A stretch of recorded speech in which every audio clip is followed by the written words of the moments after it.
This morning, as part of our shared storytelling, I'm going to speak in the voice of Aloka, our gentle companion who often sees the world with a clarity and simplicity that we sometimes miss. Now, through Aloka's eyes, we'll listen again to the story of the women at the tomb in Luke 24, and to the quiet courage it takes to show up even when we don't know what we'll find.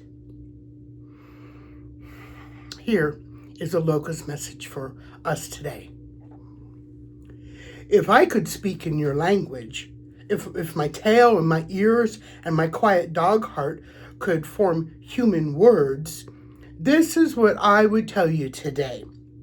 I would tell you that sometimes the bravest thing we can do is simply show up, even when we're not sure what we'll find. That's my lesson. It's simple, but simple things are often the truest. You see, dogs don't overthink showing up. We just go. We pad toward the place where love might be. We follow the scent of possibility. We trust that even if we don't know what's waiting, it's worth arriving with an open heart. And today, on this Easter morning, I'm thinking about some women who did exactly that. They woke before the sun, carrying spices and sorrow, walking toward a tomb that held everything they fear was lost. They didn't know what they'd find. They didn't know how they would roll the stone away. They didn't know that the world had already shifted beneath their feet. But they showed up anyway. And because they showed up, they became the first to see that life had risen where they expected only endings. They became the first to hear the question that still echoes through every dawn. Why do you look for the living among the dead?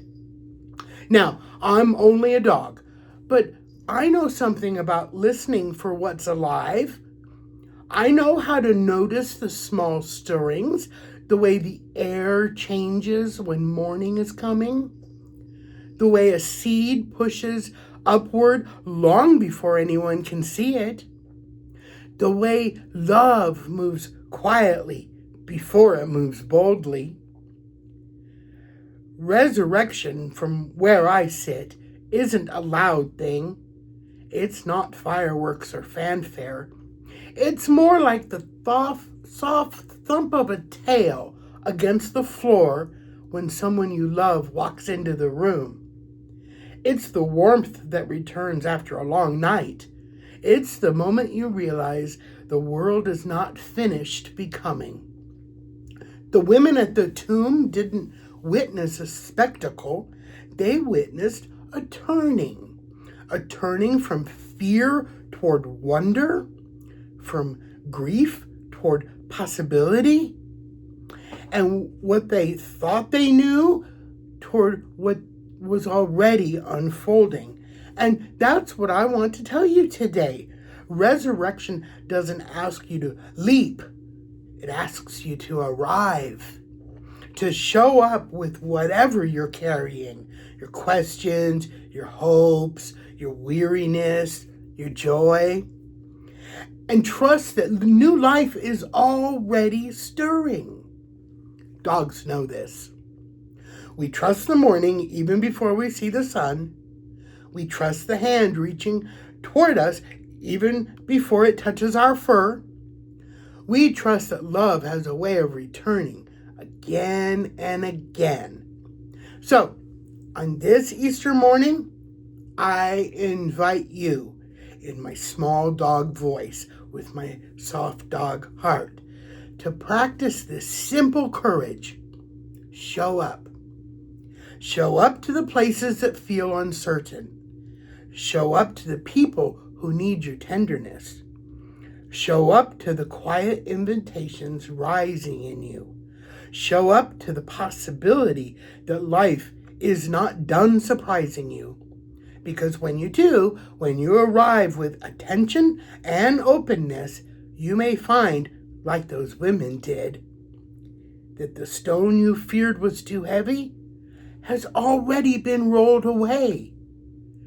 You may find that what you thought was an ending is humming with new beginnings.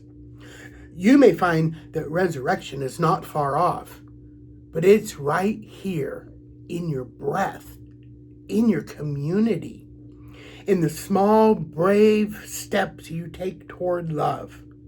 And if you forget, if you lose your way or your courage, just look for me.